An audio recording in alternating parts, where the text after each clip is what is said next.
Capítulo 6. Os animais que você come são turbinados com aditivos químicos e produzidos em série, como numa linha de montagem. Os animais que comemos são crias de grandes laboratórios rurais, ou aquáticos. O salmão é um exemplo. Na natureza, ele é branco e vai ganhando a cor rosada porque come camarão, que por sua vez come um tipo de alga que contém um pigmento rosado chamado astaxantina. Só que quase 100% desse peixe vendido no Brasil vem de cativeiros e recebem astaxantina na veia. Bom, não na veia, mas misturado à ração. Seja como for, é como se pintássemos os salmões para eles parecerem mais apetitosos. Uma linha de montagem, basicamente. Outros animais crescem e engordam à base de ração com aditivos, hormônios e anabolizantes. Anabolizantes fazem as células, principalmente dos músculos, reterem mais nutrientes, crescerem e se multiplicarem rapidamente. Traduzindo, mais carne em menos tempo. O uso no Brasil é, em tese, proibido. Em tese, porque os aditivos podem ser usados nos animais para fins terapêuticos, como sincronizar o cio das vacas ou tratar alguma doença. O que é permitido por aqui e em vários países é o uso do hormônio do crescimento nas vacas leiteiras. Produzido naturalmente pelo corpo dos animais e dos humanos, a substância foi sintetizada em laboratório e começou a ser fabricada em larga escala a partir de 1980. As vacas que recebem o hormônio chegam a produzir 20% mais leite, o que é bom para quem ganha dinheiro com a prática. Para o consumidor, há dúvidas sobre o efeito disso na saúde. Estudos europeus apontam que esse hormônio pode causar alergias e até câncer em quem bebe o leite, então seu uso é proibido por lá. Em 2007, o Ministério Público do Pará entrou com uma ação contra o uso da substância no rebanho nacional até que se prove ser segura, além de exigir a especificação nas embalagens de carne, leite e derivados de animais tratados com ela. O pedido foi negado. Segundo o parecer, que saiu só no fim de 2012, não há provas de que faça mal para a saúde. Realmente, não existe consenso científico.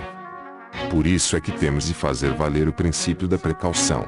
Se há dúvidas, o uso deve ser restringido, me contou o procurador da República Bruno Araújo Soares Valente, autor da ação. Ele entrou com recurso e espera outro parecer. Infelizmente, não há um prazo para a resposta.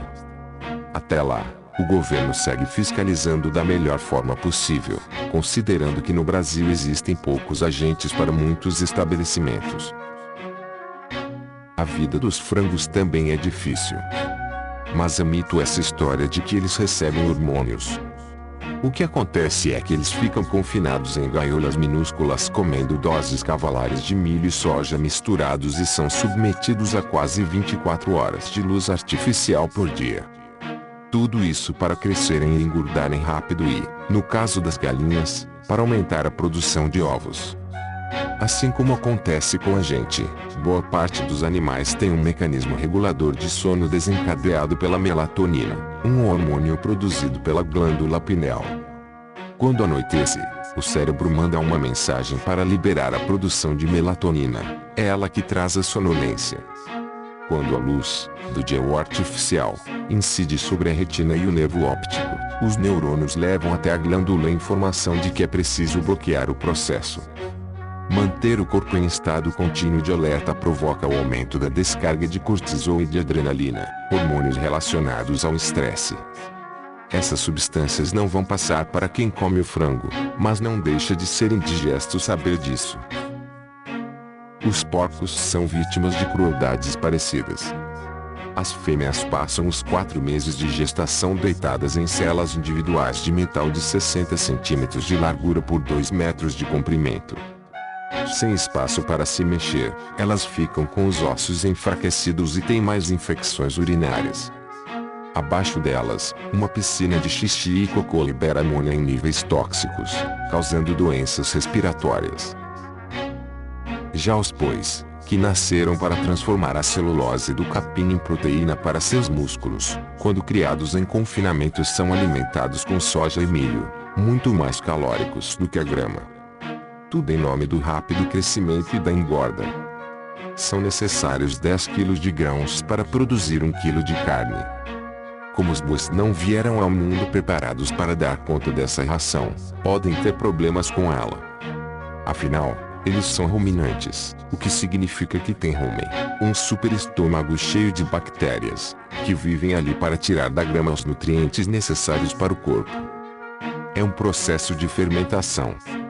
E quando, em vez de mato, chega um monte de soja e milho, uma comida bem mais gorda, a fermentação é muito maior e gera acúmulo de gases, que incham o estômago e pressionam o pulmão.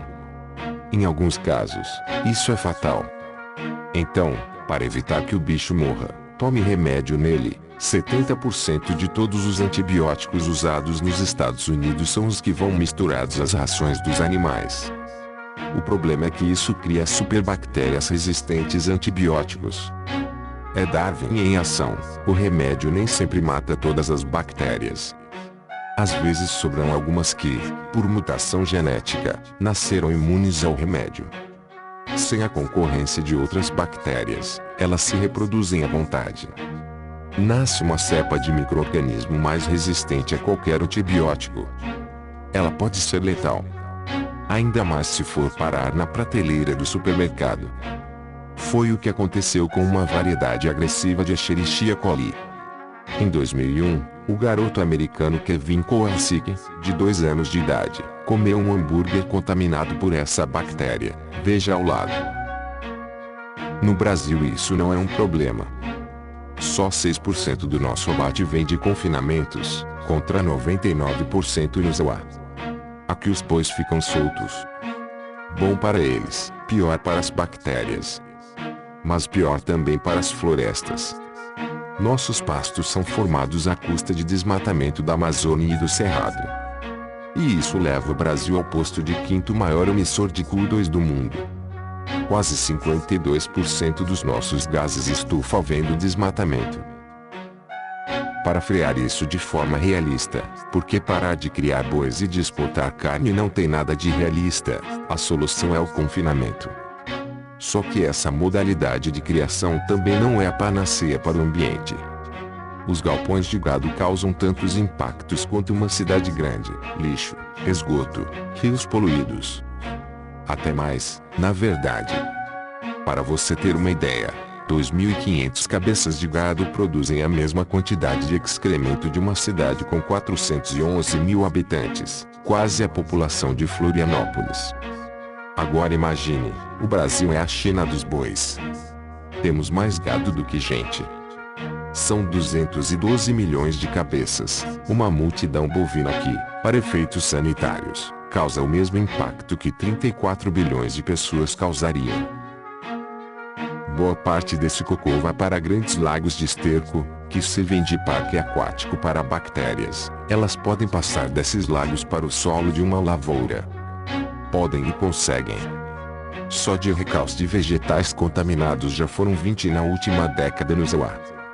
Em setembro de 2006, uma variação da bactéria E. coli, que pode causar diarreia hemorrágica, falência dos rins e problemas neurológicos, se alastrou por 20 estados americanos.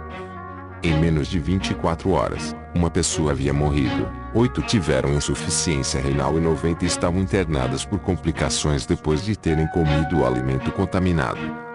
Uma comissário da Federação de Drogas e Alimentos, o FDA, se apressava em informar a população que não adiantava lavar o produto antes de consumir, porque a bactéria resistiria. As autoridades sanitárias já tinham identificado a fonte do surto: espinafre fresco vendido em saquinhos nos supermercados.